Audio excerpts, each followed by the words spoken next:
Dracula will begin in a few minutes. If you are an audience member, please turn off your video and your audio, or very bad things will happen.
Good evening, and welcome to No Epilogue Productions Dracula. I'm your host for the evening, the Scarecrow. And before we get into the show that you all came to, we have some hair-raising curtain raisers for you. First, we're going to start off with Darren Dunstan. Darren Dunstan's going to take you all to school today and teach you an alphabet like you've never known it before. It's frightfully fun. And so now I will turn this over to my good friend Darren.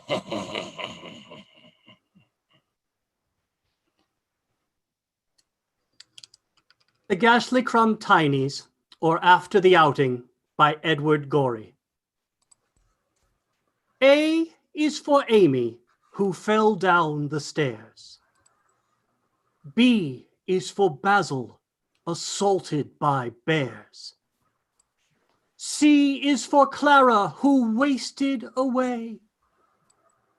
D is for Desmond, thrown out of a sleigh. E is for Ernest, who choked on a peach. F is for Fanny, sucked dry by a leech. G is for George, smothered under a rug. H is for Hector, done in by a thug. I is for Ida, who drowned in a lake. J is for James, who took lie by mistake.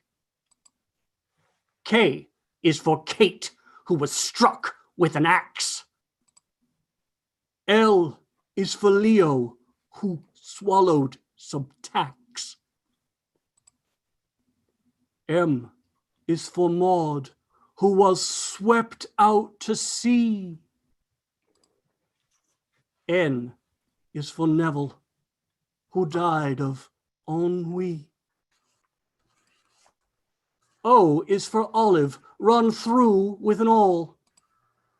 P is for Prue, trampled flat in a brawl.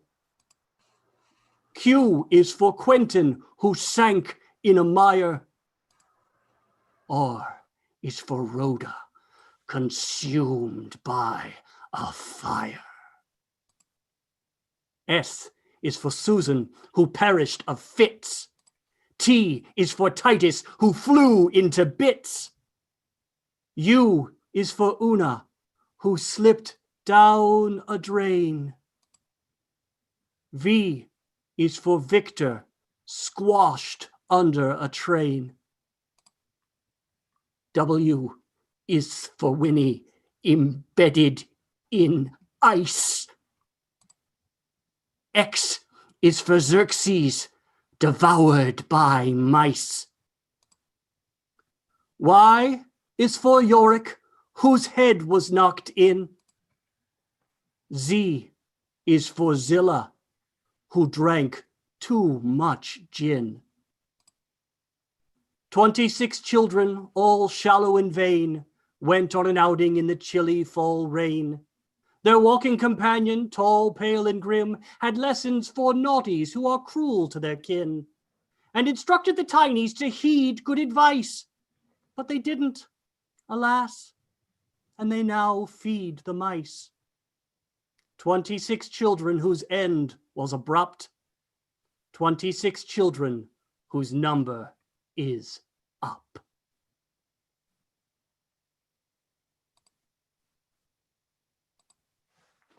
Now, I hope you were all paying attention because there may be a pop quiz on that alphabet tomorrow. Thank you, Darren. And now, to change just a little bit of the tone, I bring you Mr. Frank Frankenary, a man with only one face, but 100 voices, in a piece that he refers to as the Monster Maker. Good evening, ladies and gentlemen, and thank you for being brave enough to join us tonight as Rosie the Turtle Productions joins forces with No Epilogue Productions to bring you this new spine-tingling tale of terror. The Curse of Frankenstein's third cousin twice removed. Our story takes place within the castle walls of the world's most eager would-be mad scientist, Dr. Irving Frankenstein. Why, here he is now, having a heart-to-heart with his trusted assistant, Igor.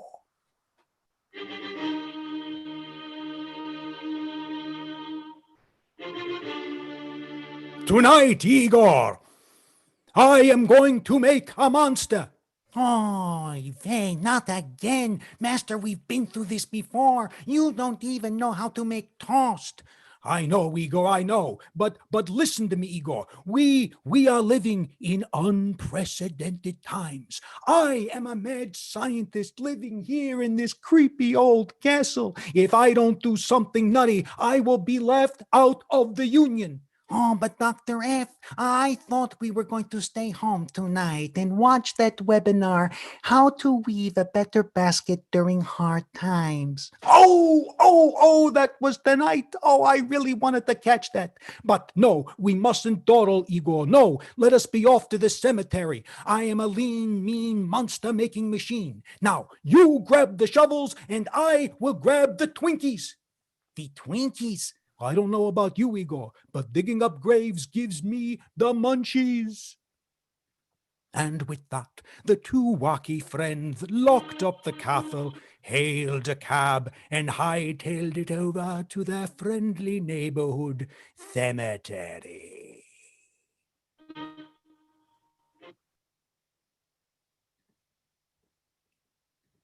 Oh boy. Yes. Oh boy, Master, it feels good to be outside getting some fresh air, doesn't it? Oh, it sure does, Igor. Oh, there's nothing like walking through a graveyard on a cold, dark night to make you feel alive. Oh, look, over there. Goody. There's a grave we can dig up. What's the name on that there tombstone? Anyone we know? Oh, let me see, Master. It says Boris Legosi. Oh, a complete stranger. Good. Let's start digging. Oh, say, Master, after you've raised the dead, do you think you could raise my salary? Don't press your luck, Bobby. Irving and Igor continued to dig graves until the wee hours of the morning, and when they were finished, they headed back to their creepy abode that they affectionately called Trump Castle.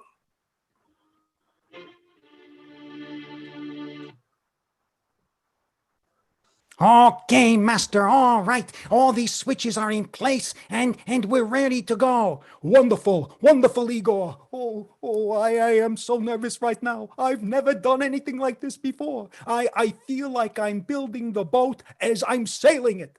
Wait, I thought it was building the plane as you're flying it. Oh, who cares, Igor? Who cares? Stand back, Igor. I am going to pull the switch and bring my monster to life. I must not have any interruptions. Good evening, Doctor. Count Dracula, you undead son of a gun. How did you get in here? I flew in through the window. Well, what do you want? Can't you see that I'm busy? I'm sorry to bother you, Doctor, but I just wanted to stop by to remind everybody that in just a little while, the good people at No Epilogue Productions will be broadcasting the story of my life, and that I, yours truly, Count Dracula, will be starring in it. Do you mean to say that you interrupted the most important experiment of my life for some shameless plug? Of course. Okay, good. You did your job. Now flap your wings and go. Spoil sport. Ta-ta. That Count Dracula is always such a ham, isn't he? Yes, well, now he's a bat. But thanks to him, I'm running behind. I better not get any more unwelcome visitors. You mean like me? Who said that? It is I, the Invisible Man. Hey, Invisible Man, it's good to not see you. Count Dracula was just here. I'm sure if you left right now, you could catch up with him. Was Dracula here? I didn't see him. Well, I'm sure he could say the same about you. So, what do you want? I'm busy. Oh, I just stopped by to say howdy and to wish you good luck on your experiment. Invisible Man, you're being very transparent right now. What do you really want? Well, can I use your bathroom? I got a tinkle. Upstairs. Thank you, Doc. When I'm done, I'll see myself out. You'll be the only one. Okay, Igor. Okay, back to work. Get ready to pull the switch.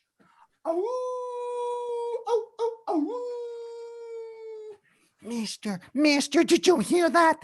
Oh, yes, I did.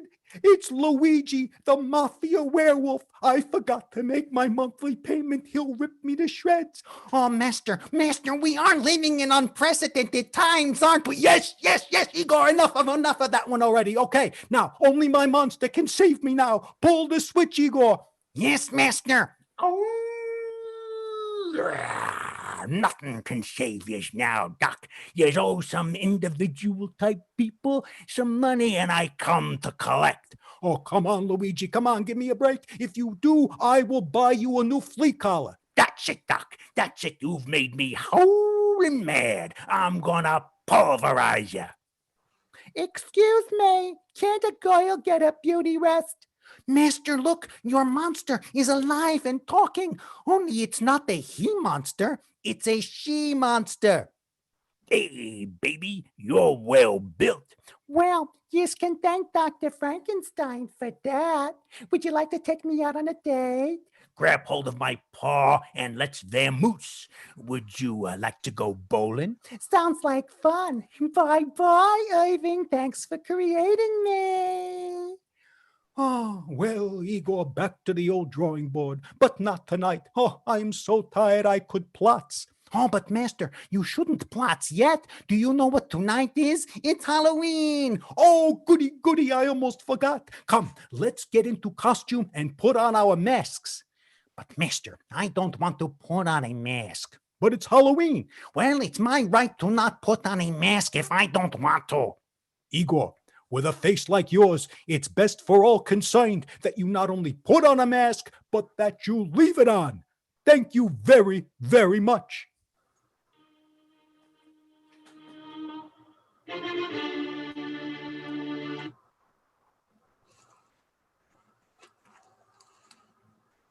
And thank you very, very much, Mr. Frankenary. And now, one last treat before we get to our main event. Martin Peppercorn is going to present a poem from the master of horror, Mr. Edgar Allan Poe.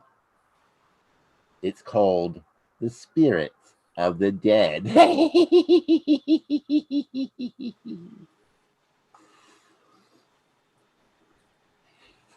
Thy soul shall find itself alone, mid dark thoughts of the grey tombstone, not one of all the crowd to pry into thine hour of secrecy. Be silent in that solitude, which is not loneliness, for then the spirits of the dead who stood in life before thee are again, in death around thee, and their will shall overshadow thee. Be still. The night, though clear, shall frown, and the stars shall look not down from their high thrones in the heaven, with light like hope to mortals given. But their red orbs without beam to thy weariness shall seem as a burning and a fever, which would cling to thee forever.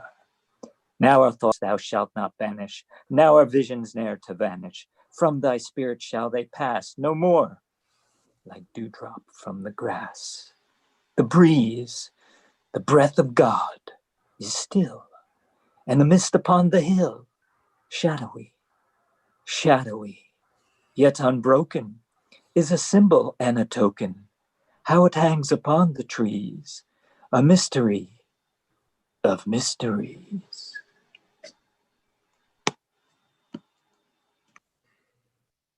And now, ladies and gentlemen, it's time for the vampire created by Mr. Bram Stoker, as No Epilogue Productions presents Dracula.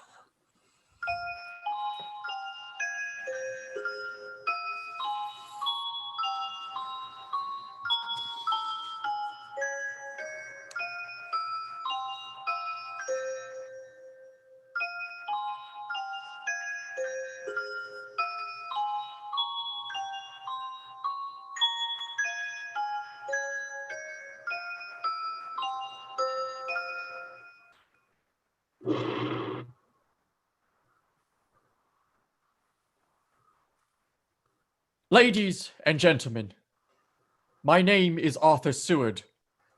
I am here tonight to bear witness to the truth of certain events which you may find hard to believe, but I ask you to believe them. I have here certain documents, telegrams, clippings from the press of the day, memoranda and letters in various hands. All needless matters have been eliminated so that the history, almost at variance with the possibility of contemporary belief, may stand forth as simple fact.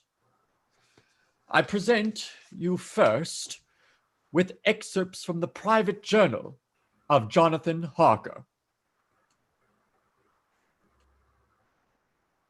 I, Jonathan Harker, lawyer and clerk to the Honourable Peter Hawkins, Esquire of Exeter, England, am writing this journal in the hope, if misfortune overtakes me, it may one day come to the eyes of those who love me.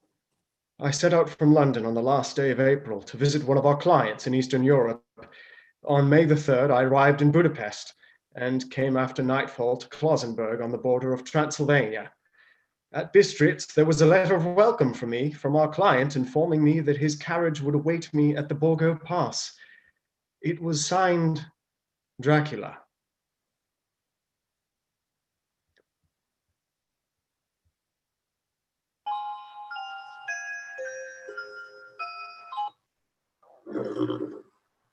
Bukovina, couch to Bukovina. The road was rough, but still we seemed to fly over it with feverish haste. When it grew dark, there seemed to be some excitement among the passengers. They kept speaking to the driver and looking at me and urging him on to greater speed.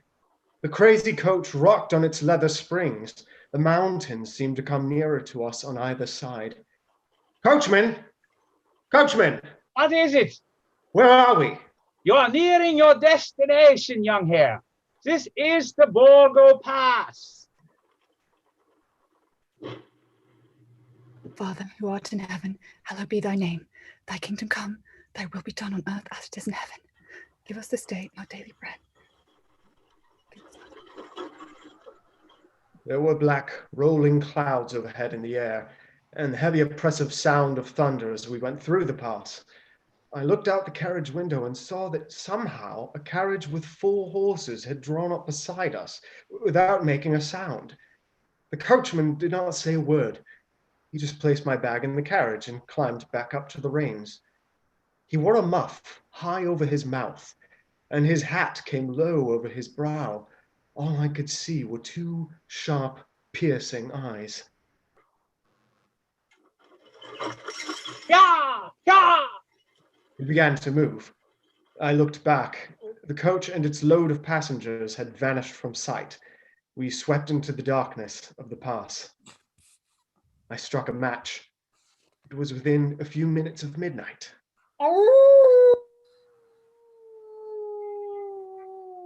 The dog began to howl somewhere down the road. The wind was rising. It moaned and whistled through the rocks, and the trees crashed together as we swept along. It grew colder and colder still, and fine powdery snow began to fall. The baying of wolves sounded nearer and nearer, as though they were closing in around us on every side. We kept ascending, always ascending. The frightful howls grew less, and presently they ceased altogether. And just then the moon broke through the black clouds, and by its light I saw a ring of wolves running beside the carriage in silence, with white teeth and lolling red tongues, with long sinuated limbs and shaggy hair. Welcome to my house. I must have fallen asleep. The carriage had pulled up in the courtyard of a vast, decrepit castle. The coachman nowhere to be seen. Welcome to my house. Come freely, go safely, and leave something of the happiness you bring.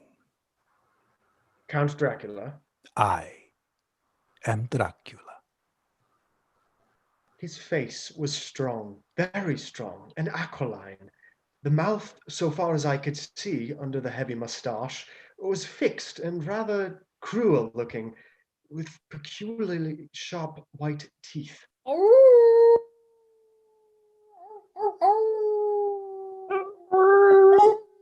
Do you hear them, Mr. Harker? The wolves? The children of the night. As you say, Mr. Harker, the wolves. Listen. Come now. There are many things you must tell me. About tomorrow and the estate you have purchased for me. Why, yes. The estate is called Carfax, I believe. Yes, that is so. But now, let me detain you no longer. You will find your room in readiness, and I advise you not to leave it during the night. This castle is on the very edge of a terrible precipice. A stone falling from the window would fall 1,000 feet without touching anything. I explored. There are doors, doors, doors everywhere, and all of them locked. The door to the great hall, the door to the courtyard, every door in the castle is closed and bolted against me. This castle Dracula is a prison, and I am a prisoner.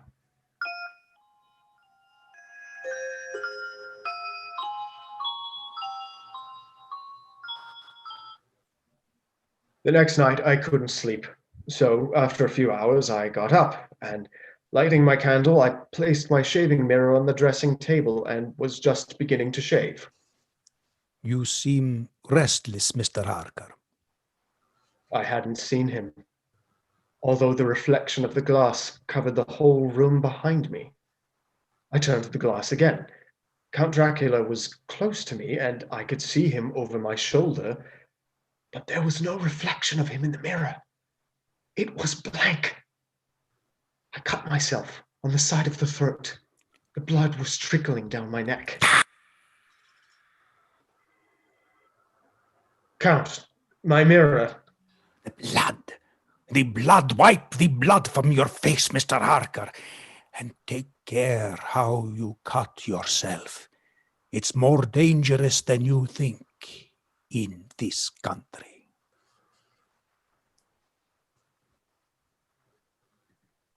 When I woke, I found most of my things were gone. My passport, my notes, my letter of credit. I could find no trace of them anywhere. And my door was locked from the outside. June 20th. There is work of some kind going on in the castle. Now and then I hear faraway muffled sounds of pick and spade. And last night, the second of the predated letters which Dracula bade me write, the second of that series of letters was to blot out all traces of my existence, went forth.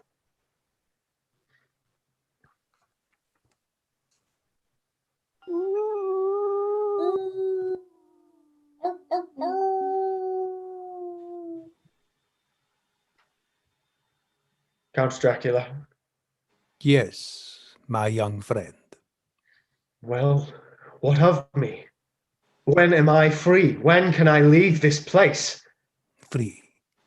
Mr. Harker, you are always free. You want to leave. Would you like to leave tonight? Yes, yes, in God's name. My dear young friend, not an hour shall you wait in my house against your will. Come, follow me. The door seems to be bolted. The door is locked. Well, in God's name, open it.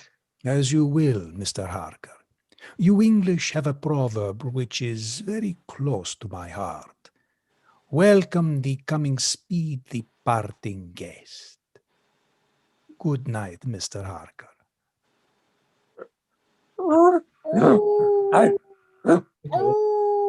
Shut the door, I tell you, shut the door! The door is shut, Mr. Harker. I take it you will remain.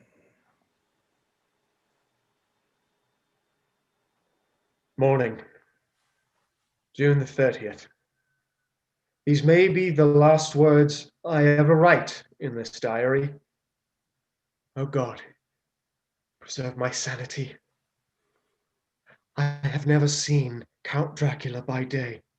At sunrise, at the first cock crow, he is gone.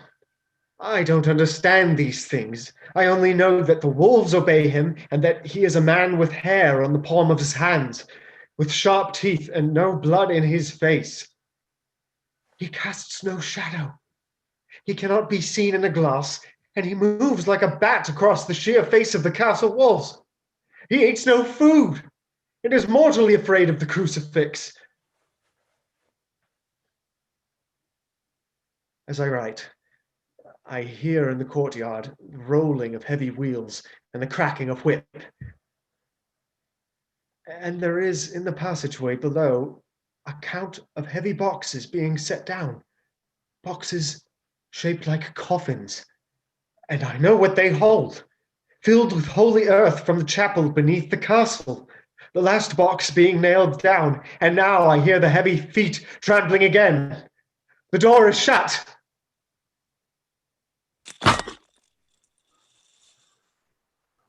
Chains rattle. In the courtyard and down the rocky way, the roll of heavy wheels, the crack of whip. Help! Help! Help!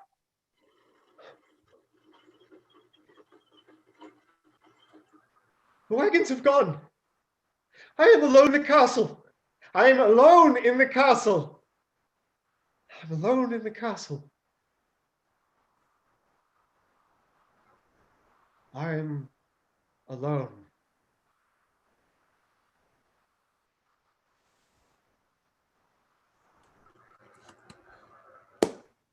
Ladies and gentlemen, Mr. Harker's journal terminates at this point. I now present a clipping dated August 8th of that year from the Yorkshire Telegraph from our correspondent in Whitby. One of greatest and suddenest storms in record was experienced here today. The weather was somewhat sultry, but Saturday evening was fine. The band was playing, the piers were crowded with holiday makers. The wind fell away entirely during the evening, and there was a dead calm. There were but few lights at sea. The only sail noticeable was a foreign schooner under full canvas, which seemingly going westward. A little after midnight came a strange sound from over the open sea and high overhead. The air began to carry a strange, full, hollow booming. Then, without warning, the tempest broke, and there, with all sails set, was the foreign schooner rushing with terrific speed towards the shore.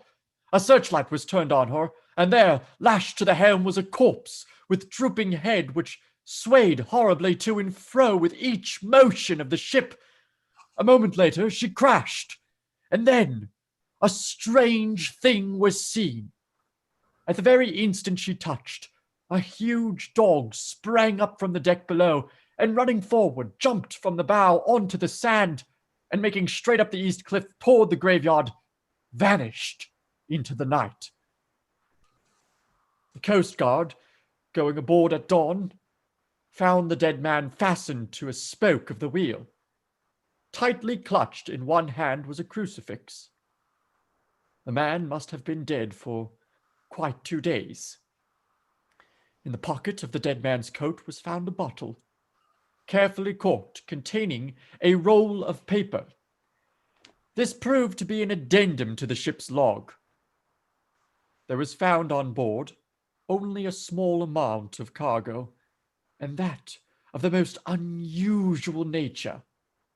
Apparently, the ship carried nothing but earth. Common earth, packed away in wooden boxes, shaped much like coffins.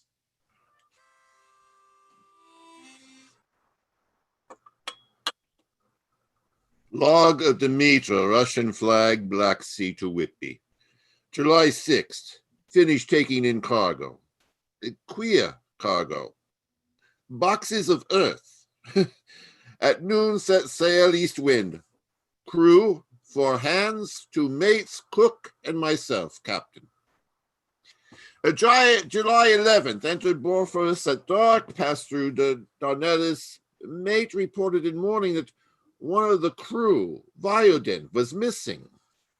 Booksy watch 8 bells last night. He was relieved by Telesian, who came to his bunk. There is something aboard this ship. No, don't laugh, Captain. In the rain last night, a tall, thin man go up companionway and along the deck forward and disappeared. And when I go to the bow, nothing. And all the hatchway is all closed. July 22nd.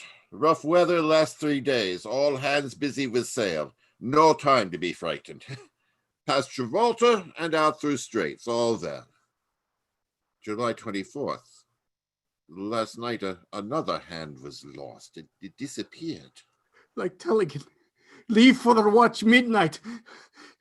This is never seen again. I take the watch alone no more. Double watch.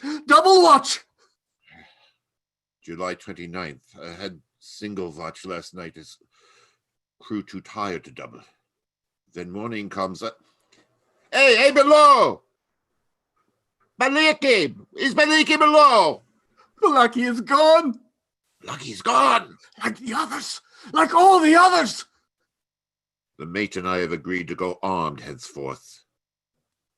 July 30. Last night we are nearing England. Weather fine. All sails set. Captain! Now only mate and myself in one hand left to work ship. August 3. 2 days of fog and not a sail sighted. At midnight I went to relieve the man at the wheel, and when I got there, find no one there. It's here. It's here, I know it! I saw it like a man, tall, thin, pale. It was in the boards looking out. I gave it the knife, and my knife went through it. What? Empty as air. What is it? What are you talking about? It's here. I'll find it. It's in the hold, in one of those boxes of earth. I'll unscrew them one by one and see. He is mad. He's stark raving mad. It's no use me trying to stop him. He cannot hurt those big boxes. They are invoiced as common earth. Ah! He's there! Down in the hold! I know the secret now! The sea will save me from him! That's all that's left! That's all that's left!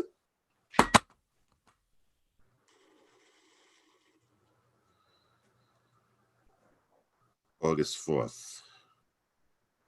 I am all alone on my ship. In still the fog. I dare not go below. I dare not leave the helm. So here all night I stayed, and in the dimness of the night, I saw him. I saw it. God forgive me, but the mate was right to jump overboard. It is better to die like a sailor in the blue water, but I am the captain, and I must not leave my ship. I shall tie my hands to the wheel when my strength begins to fail, and along with them I shall tie that which it dare not touch, my crucifix. I am growing weaker. The night is coming on. God and the Blessed Virgin help a poor ignorant soul trying to do his duty.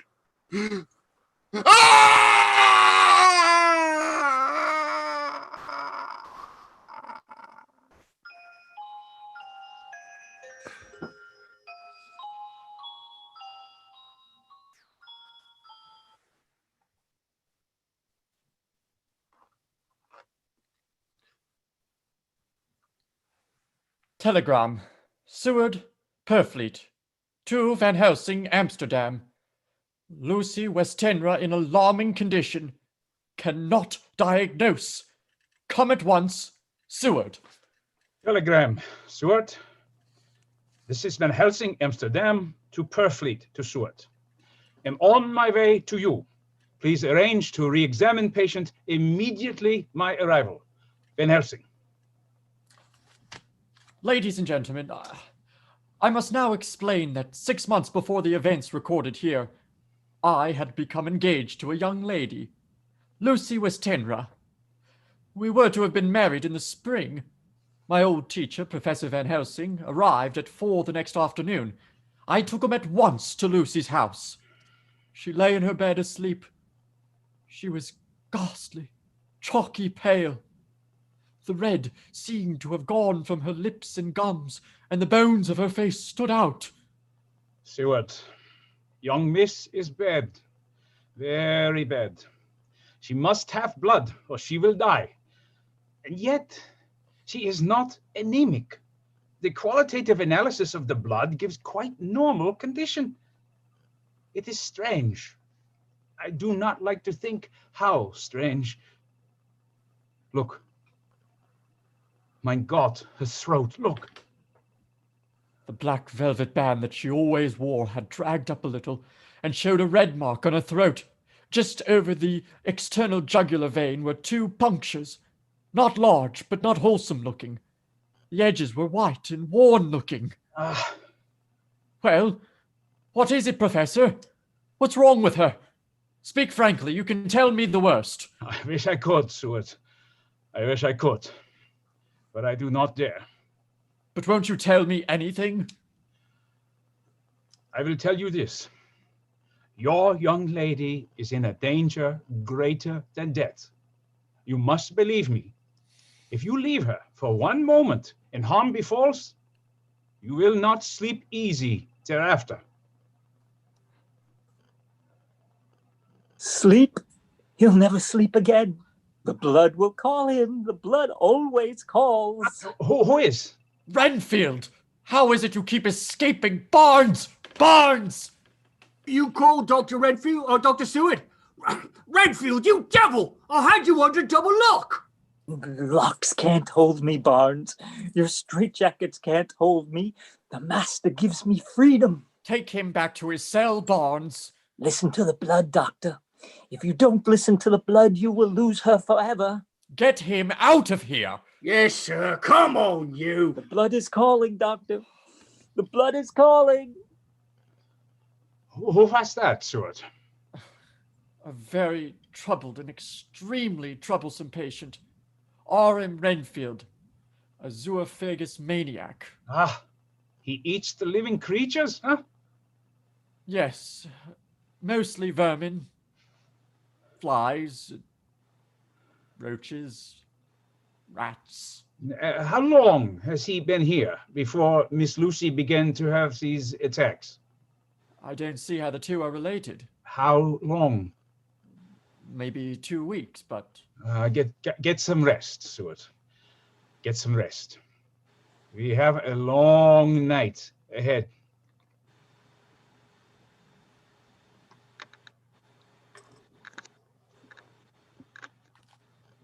September 8th. I stayed up all night with Lucy. Arthur, darling, I'm afraid. I'm afraid of what will happen when the night comes. My dear Lucy, you can sleep peacefully. I'm going to be here watching you all night. But the dreams may return. They always do. I promise at any sign of bad dreams, I'll wake you. You will? Will you really? Then I'll sleep. I sat all night by her bedside. She did not wake once all during the night. Even when the boughs or a bat or something flapped most angrily against the window pane. What a wonderful night's rest. Oh, Arthur, darling, I feel so much better. I know I shall have a full recovery. September 11th. Still quoting from my private journals. At this time, I received a message from Purfleet. It read, 10:20 p.m. St. John's Hospital. Serious complications. Case 891. Your immediate presence, London, imperative. I had no choice. Sometime later, a paper was found among Lucy Westenra's belongings. I write this and leave it to be seen so that no one may by any chance get into trouble because of me.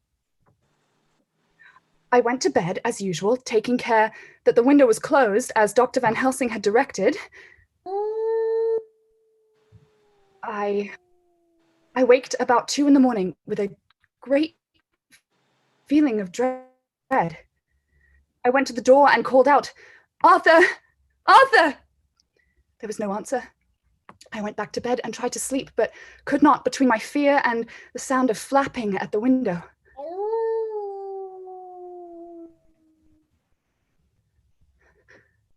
Something's broken a window. I am in the room, alone, yet for some reason I cannot leave to go out to the rest of the house to find Dr. Van Helsing. The air is full of specks, floating and circling in the draught from the window. The moonlight filters in on a mist and my oil lamp burns blue and dim. Somewhere near a bell is tolling, and now all the dogs round the neighborhood begin to howl. And in our shrubbery, just outside my window, a nightingale is singing. Something very sweet and very bitter is all around me, and I feel as if I am sinking into deep water. The wind is rushing through the open window and brings the singing swirling about my ears. You shall be flesh of my flesh, blood of my blood. Arthur? Dr. Van Helsing? Blood of my blood.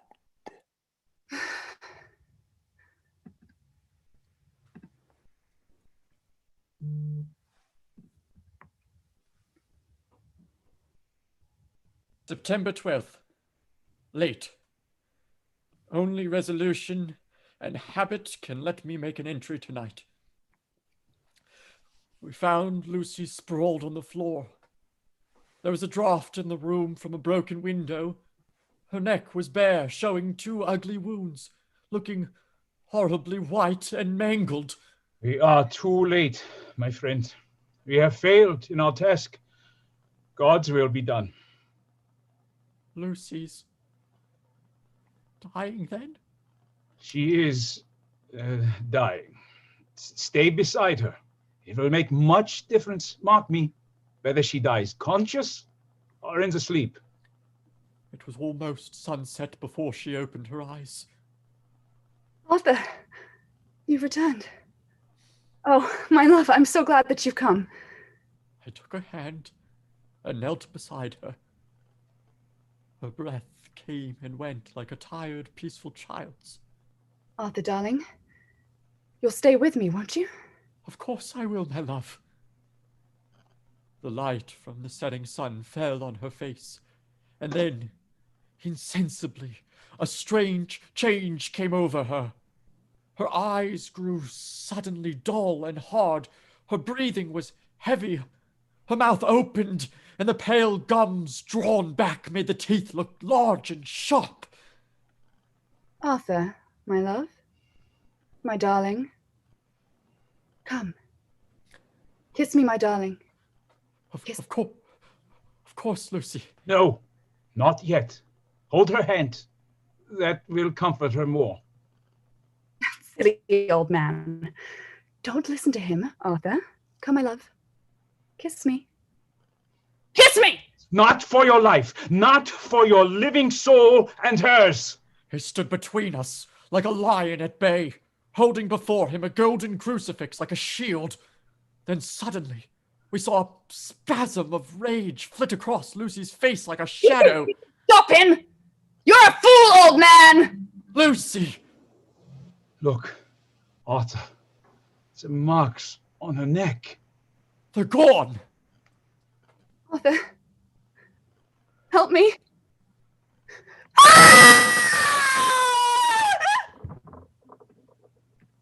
She is dead. Poor Lucy. She is peaceful at last. The end.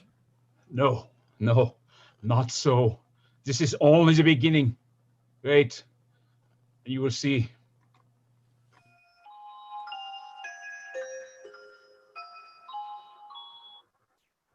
Extra special, Hampstead order! The Westminster Gazette, September 25th on Hampstead yesterday.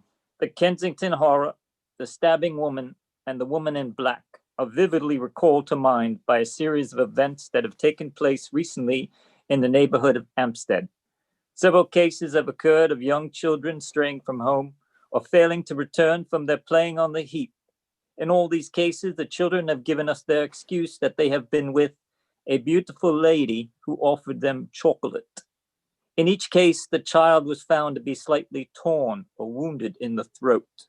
The wound seemed such as might be made by a rat. Extra special! Or a small dog. Read all about the Hampstead order! Read about the beautiful lady! Read about the beautiful lady! Extra special, the Hampstead horror! The Hampstead horror, another child injured by the beautiful lady. We have just received intelligence that another child missing since last night was only discovered late in the morning. He had the same tiny wound in the throat. Well, Stuart, what do you think of that? You mean to tell me, my friend, that you have no suspicion as to what poor Lucy died of? Nervous prostration following great loss and waste of blood. Yeah, and how was the blood lost or wasted? You were my best student, my friend. You are a good doctor. But you do not believe that there are things you cannot understand. You are wrong, Seward. Are you aware of all the mysteries of life and death? Can you tell me why in the pampas there are bats that come at night and open the veins of cattle and horses and suck dry those veins?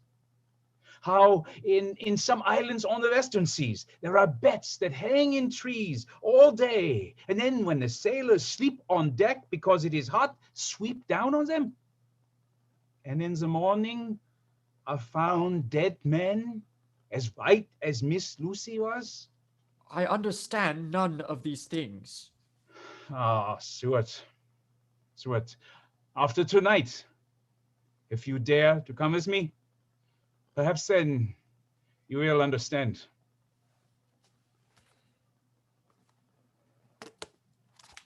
September 29th, before dawn. Now it is done, and I would sooner die 1,000 deaths than relive again what I have done tonight. We will spend the night, you and I, here in this churchyard where Miss Lucy is buried. We will enter the tomb. And then? We open the coffin. You shall yet be convinced. Take care, Van Helsing. Miss Lucy is dead. Is it not so? Then there can be no wrong to her. But if she is not dead. With some difficulty, we found the Westenra tomb. I took up my place behind a yew tree on one side of the tomb, Van Helsing on the other. I was chilled and frightened. Suddenly, I saw something moving between two yew trees. A dim white figure which held something to its breast. I could not see the face, for it was bent down over what I saw to be a fair-haired child. There was a sharp little cry, such as a child gives in its sleep, or a dog as it lies before the fire in dreams. Then the thing saw us. She drew back with an angry snarl. Curse you! You fools will not stop me. He has given me his strength. I will destroy you both! The lovely blood-stained mouth grew to an open square. If ever a face meant death, I saw it at that moment.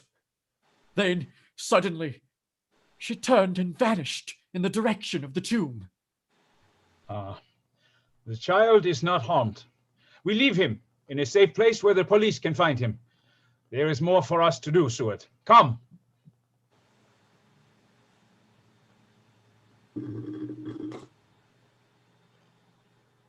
Now we are in the tomb. There in the coffin lay the thing, which a nightmare of Lucy. The pointed teeth, the blood-stained mouth. Van Helsing never looked up. From his bag he took out a book, his operating knives, a heavy hammer, and a round wooden stake some 2 or 3 inches thick, sharpened to a fine point and hardened over a fire. Seward, the life of this unhappy woman is just begun. When she becomes what you may call undead, there comes with that change the curse of immortality. She cannot die, but must go on, age after age, adding new victims. Because all that die from the preying of the undead become themselves undead and prey on others. And so the hellish circle goes on, ever widening as it ripples from a stone thrown in the water. But Seward, if this undead, be made to rest as true dead, then the soul of the poor lady, whom we love, shall be again free. Tell me, what am I to do? Take the stake in your left hand, the hammer in your right. Yes. Place the point over the heart. Yes.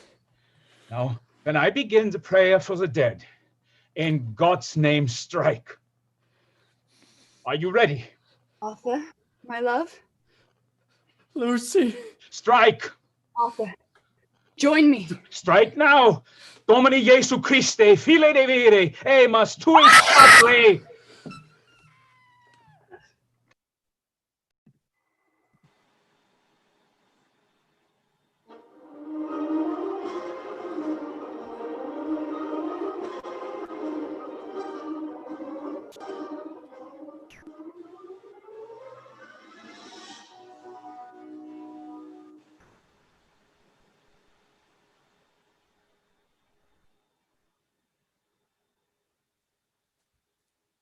On the morning of July 11th, a man was found on the border of Transylvania. He talked wildly of wolves and boxes of earth and blood. He gave his name as Jonathan Harker. In the hospital at Klausenburg, he improved sufficiently to make possible his removal to England. I am still quoting from my personal papers. But then, his condition remained so serious that he was committed for observation to a private ward in my hospital at Purfleet. Here he did so well that in 3 weeks he was completely recovered. It was during this time that his wife, Mina Harker, brought to the attention of Dr. Van Helsing and myself the journal that her husband had kept while a prisoner in the castle of a certain Count Dracula in Transylvania. I have before me the record of a meeting that took place in my study at Purfleet, transcribed by Mina Harker.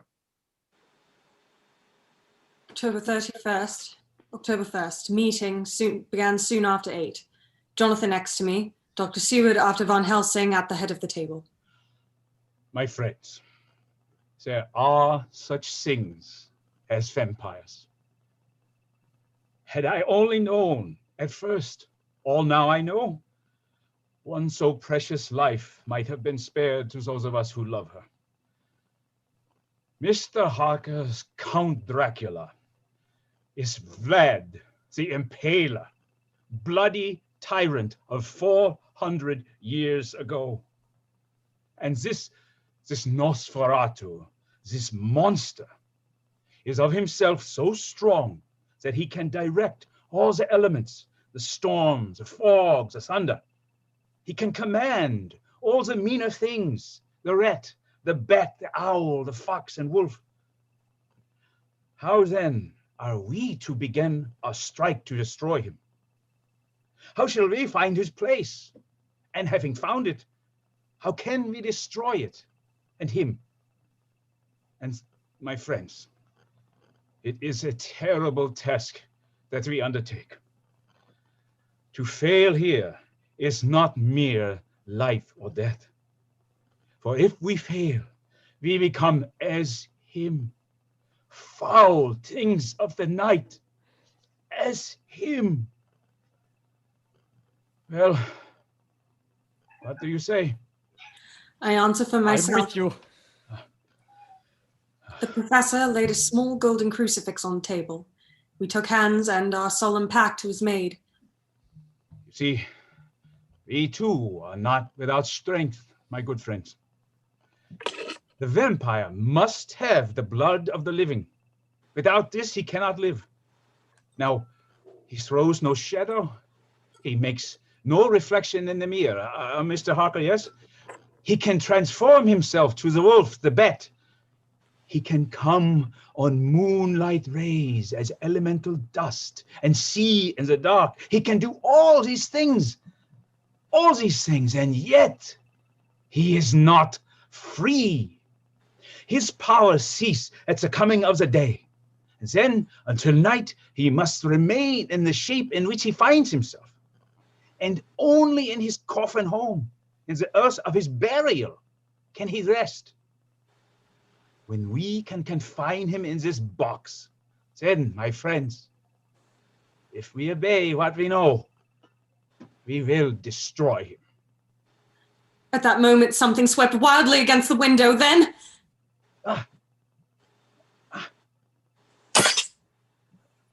Did you hit it? I don't know. We looked out of the window against the black sky. We could see nothing.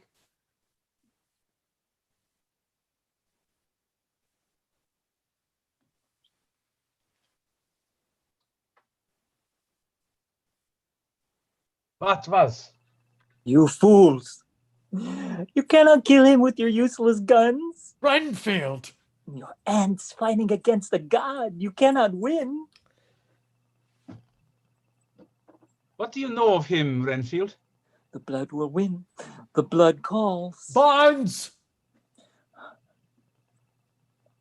Go away, Miss Mina. Go away while you can. Go away before his blood calls to you. You hear the blood calling, Renfield? All the time. I can't sleep for the din of it.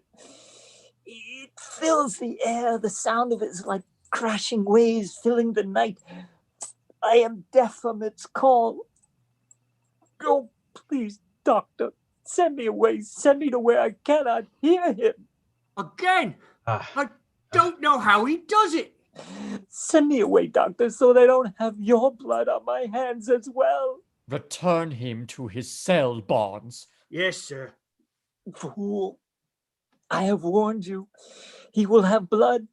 I tried to tell you, Miss Mina. I am so sorry. But the blood calls. It calls. It calls.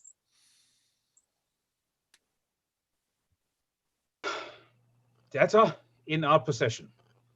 From the Count's castle in Transylvania to Whitby came 50 boxes of earth. All of these, to our certain knowledge, were delivered here to Carfax.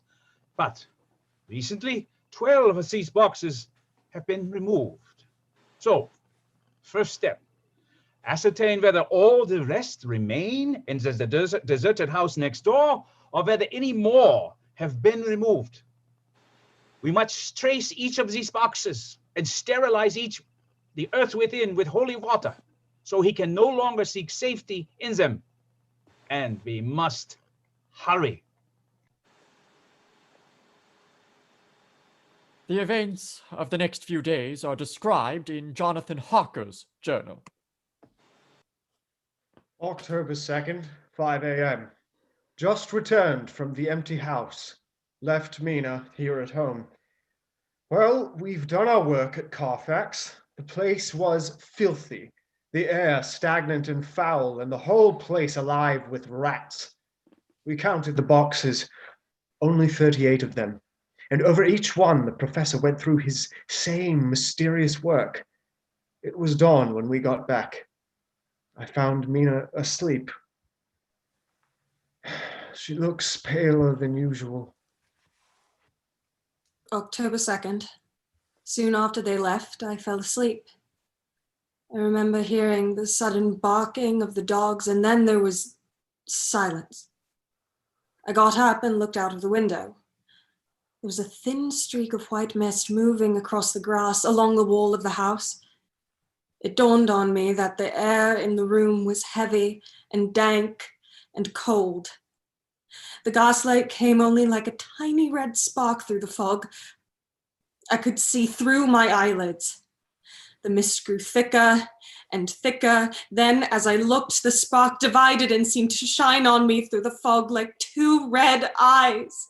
You shall be flesh of my flesh, blood of my blood, blood of my blood.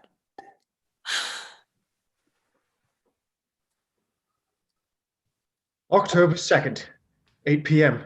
We're on the track. 12 boxes were delivered last week to an empty house at 347 Piccadilly. Gentlemen, until the sun sets tonight, Dracula must retain whatever form he has now. We have this day to hunt out all his lairs and sterilize them. Then he will have no place to which he can move and hide. But we have only till sunset. The house in Piccadilly was empty, like the one in Carfax, but the same sickening smell was in the air. On the table, we found a clothes brush, a brush, and a comb, and a basin. the latter containing dirty water, which was reddened as if with blood. The boxes are back here. 8, 9, 10, 11. Only 11? There's a 12th box somewhere. Gentlemen, it is after 6. The sun is setting, and we have no time to lose. He may return at any moment. Open these boxes. Quiet. Listen. What? You hear it? What is it? It sounds like bats. Look! The window! Blood. You waste your bullets, gentlemen. You think you baffle me? You with your pale faces all in a row like sheeps in a butcher's. You think you have left me without any place to rest, but I have more, and time is on my side. The one you love is mine already. I have known her. Already my mark is on her throat. My God. Flesh of my flesh, blood of my blood. She is with me always, over land or sea.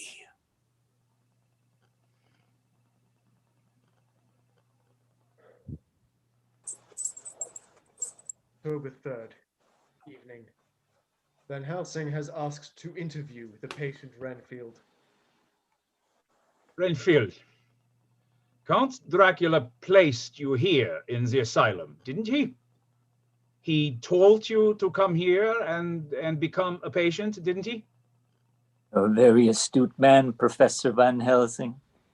It's a shame you won't be alive for much longer. But you admitted yourself at his bequest, yeah? Yes. He needed to be invited in. He promised me a Saturnalia of blood if I helped him. A feast of blood. Yeah. Vampires cannot enter a home or a building without being invited by someone who lives within. When Renfield was admitted, Seward, it gave him the ability to invite Dracula into your place. Because of him, Dracula got to Lucy? I'll kill him! I'm gonna kill him! No, Arthur, no. He is not responsible. He is under Dracula's control. We must find the fiend himself and destroy him. You'll never find him. You'll never destroy him. He is too powerful. He is too strong. I need your help, Professor. Send me away. Send me anywhere that he can't find me. Someplace away from him so that day by day, night by night, he will not get another piece of my soul. We'll get nothing more out of him when he's like this. Yeah, I'm afraid you are right. Barnes, put him back in his cell. Barnes was stationed outside Renfield's room that night. The following is what he heard through the door. Promise me the blood. They promised. Go to sleep, Renfield! There's no blood. No blood at all. Renfield. Master? Renfield, you have revealed much to those who seek to destroy me. No, Master. No, I would never betray you. Renfield, what's going on in there? You are a treacherous, craven coward. No, Master. I am your slave for life and after death. Please, please, Master. No. No! Ah! Renfield, what? Lord, blimey. Renfield. Oh, his neck's broken.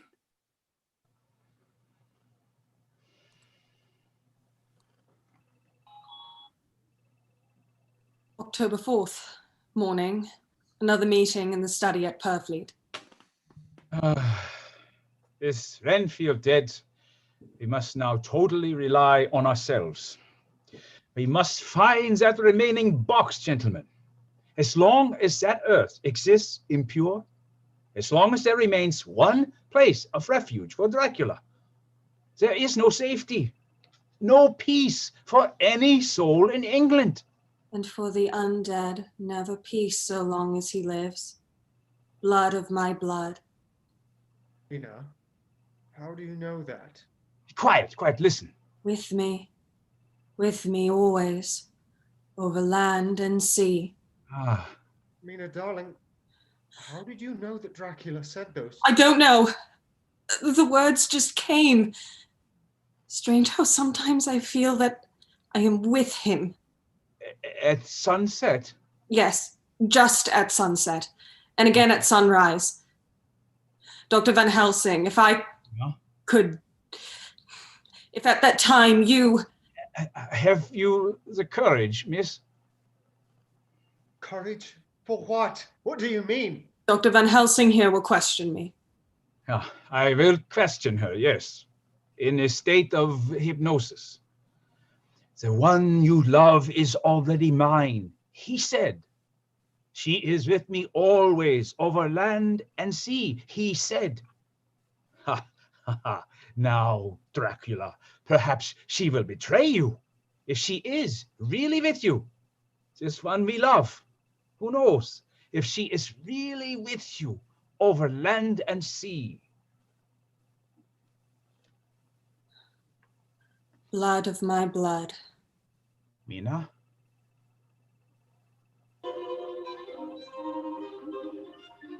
Yes? Answer me, Mina. Are you with him? I am with him. Where are you? I don't know. It is all dark. What do you hear? The lapping of water. I can hear it on the outside. Then you are on a ship? Yes. What else do you hear? There is a creaking of an anchor chain. And what are you doing? Still. Oh, so still. It is like death. It's like death. Here is a report from Madison Peabody, shipbrokers, dated October 5th. According to Lloyd's list, the only ship that left for the Black Sea yesterday was the Tsarina Katrina, bound for Varna. Some hours before she sailed, a man came alongside, all in black, driving a cart with a great box in it. This he lifted down single-handed and carried below. No one remembers having seen him after that, as heavy mist came up over Doolittle Dock until sailing time. The rest of London Harbour remained completely clear. So, our plans are made. The average sailing time from London to the Black Sea is 3 weeks. But we can travel overland to the same place in 3 days. We shall be there waiting for him when he arrives. October 15th. Arrived Varna about 5 o'clock. Mina seems stronger. Every morning before sunrise and just before sunset, she speaks to Van Helsing in a trance. Are you with him, Mina? Tell me, are you with him? I am with him. What can you see? Nothing. All is dark. What can you hear? I can hear the waves slapping against the ship and the water rushing by. The wind is high. I can hear it in the shrouds and the bow throwing back the foam. The Tsarina Katrina is still at sea, on its way to Varna. The Count cannot cross running water, so he cannot leave the ship without being observed. Now what do you hear, Mina? Lapping waves, waves and rushing water. Darkness. Darkness and wind. A whole week of waiting. Daily telegrams from Lloyd's. Not yet reported. Not yet reported. Not yet reported. Not yet reported. Not yet reported. Not yet reported. Rushing water, creaking masts. Darkness. Darkness and wind. October 24th, telegram Lloyd's, London to Harker. Tsarina Katrina reported this morning, Dardanelles. Lloyd's London to Harker, October 28th. Tsarina Katrina in heavy fog reported entering Galat Harbor at 1 o'clock today. No, but Galatz is 38 hours from here. And the first train leaves for us, not until 6:30. My friends, we have lost.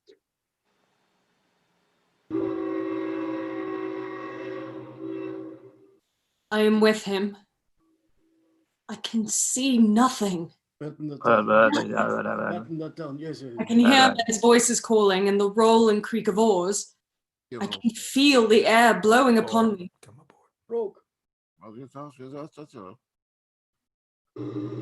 October 29th, evening. We are due between 2 and 3 in the morning, but already at Bucharest we are 3 hours late. Miss Mina? Something's going on. I can feel it, like a growing wind. I can hear far off men talking in strange tongues. I can hear falling water and the howling of wolves. Then another sound, a queer sound. Like Like what? Speak, Mina. Speak! I command you!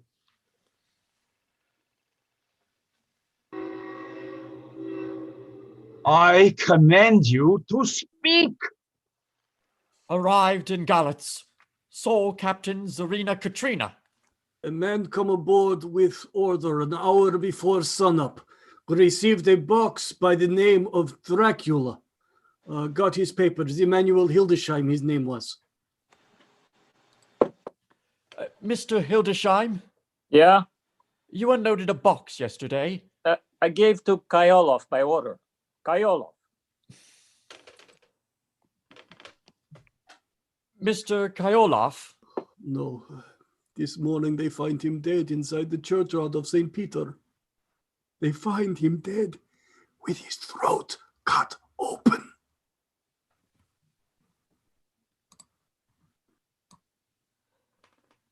October 30th, evening. Now, there are 2 ways in which Dracula can get back to his home. By land or by water.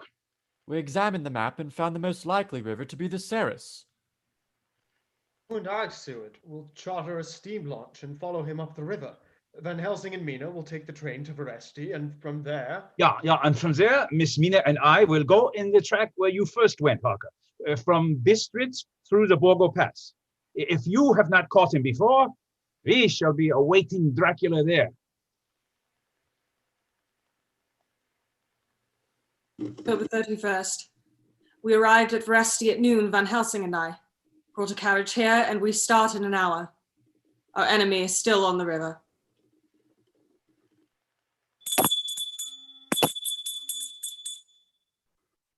October 31st. We can run a good speed up the river at night.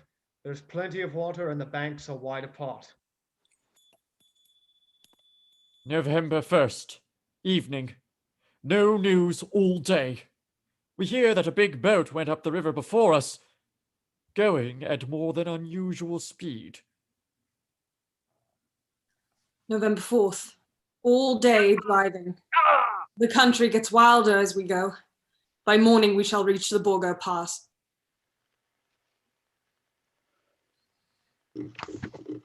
November the 4th, evening. We have left the launch. We've got horses and we follow on the track along the river. We are armed. Look! Quick! There they are now, heading west. With the dawn, we could see the Slovaks some miles before us dashing on the river with their wagon.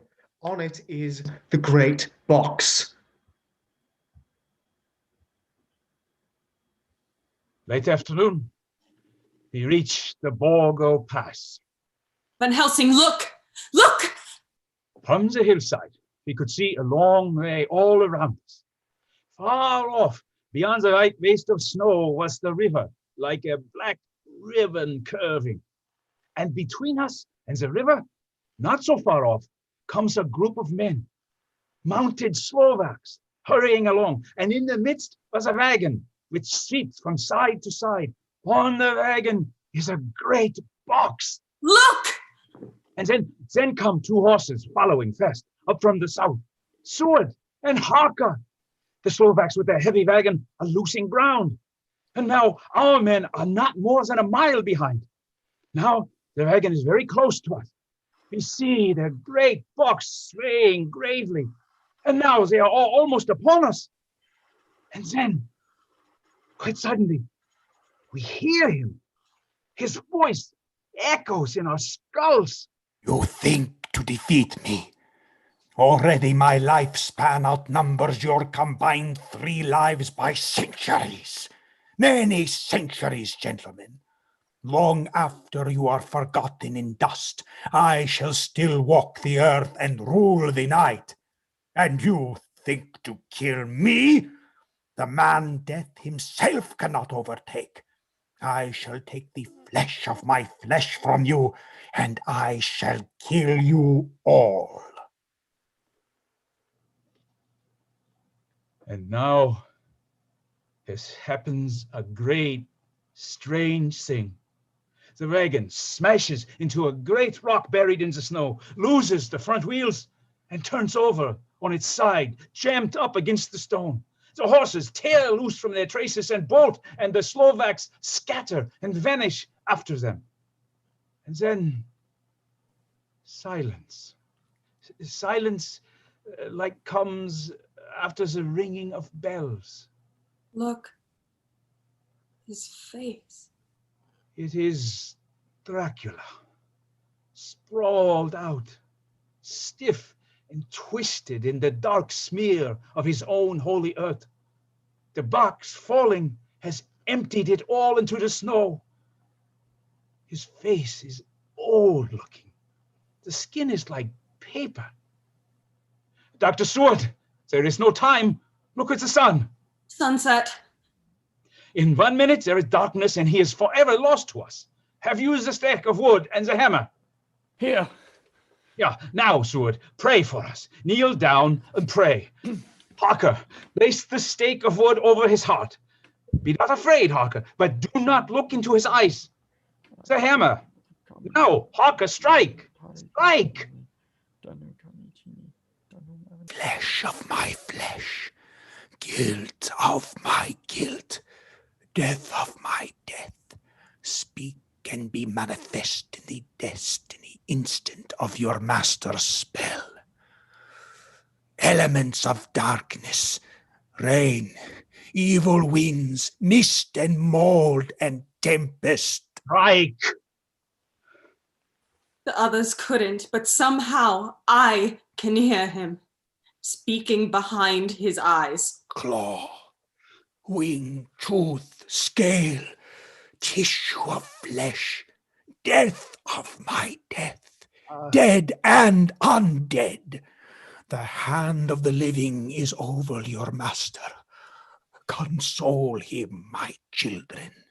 This instant is no longer than the space between 2 heartbeats. But in night I am here, and I am lonely. Come to your master, my children. Beguile him now in the instant of his peril. Beguile him now with the sound of your names. Claw, wing, tooth, scale, tissue of flesh. For God's sake, strike, Harker, strike! There is one very near to me who has not answered. My love, Mina. There is less than a minute between me and the night. You must speak for me. You must speak with my heart. Give them to me. Jonathan, give them to me. The stake of wood and the hammer. Harker? I shall never forget that moment. The look on poor Mina's face as she stood there, the angry scar standing out on her throat, her eyes like living coals in the last red of the sunset. She had torn the stake and hammer out of my hands with the strength of an animal. Mina! Do you know what you've done, woman? Do you know what it is you've done to us? You've released him. The evil is free. Look, the sun! As we looked down on Dracula, the eyes saw the sinking sun, and the hate in them turned to triumph. Flesh of my flesh, come to me, my love. Come into the night and the darkness. You have served me well, my love, my bride, my...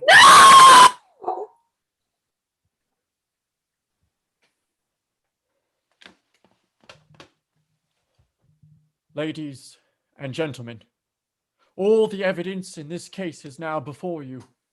I've added nothing to the best of my knowledge, and I have omitted nothing that might help throw light on the extraordinary events of the year 1891, which culminated on that terrible evening in the Borgo Pass. There remains only this one lost report.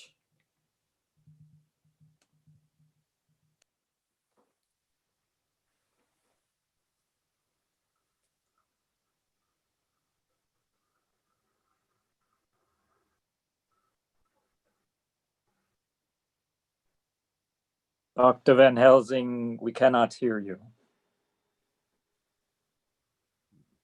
When Mina Harker seized the stake and hammer from her husband, I believe she was under some form of trance, yeah? She herself remembers nothing. But whatever influence was at work on her, she must at the last moment have rejected it.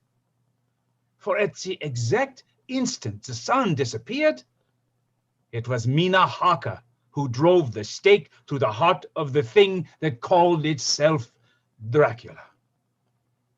And at the same instant, even as we looked, the wound on the side of her throat was no more.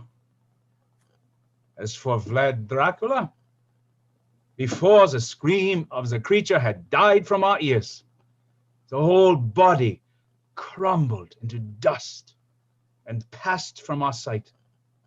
But in that final moment of dissolution, there was in the face a look of peace, such as I never could have imagined might have rested there.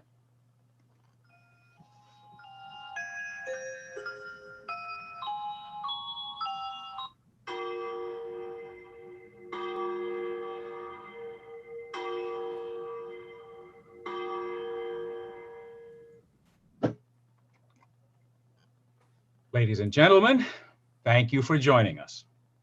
And in case Count Dracula left you a little apprehensive, a word of comfort. When you go to bed tonight, don't worry about this story. Just put out the light, go to sleep.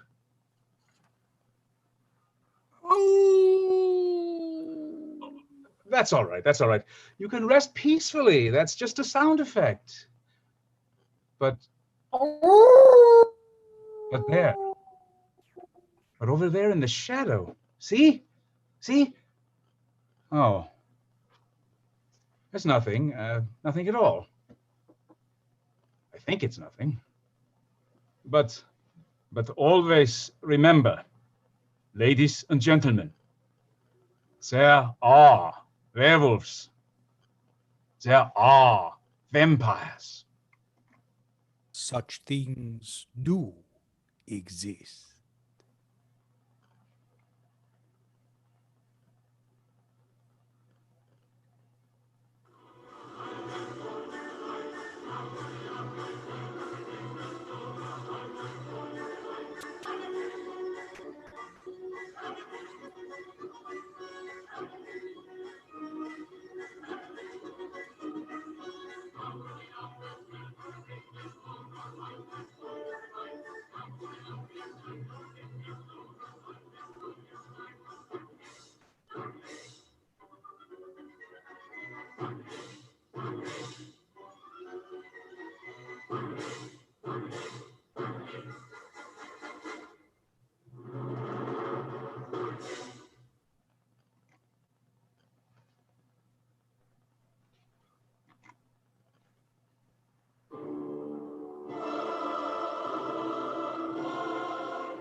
Thank you for coming, ladies and gentlemen. Cast, if you could stay on, and if the rest of you have some pleasant dreams and a very happy Halloween. Thank you. It was wonderful. I thank you.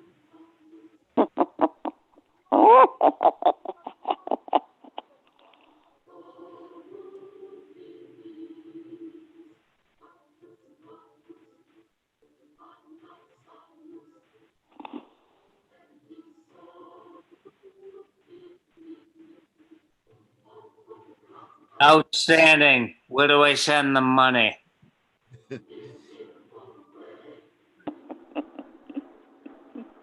labor of love. Or fright. Although we love to fright, so it all works out.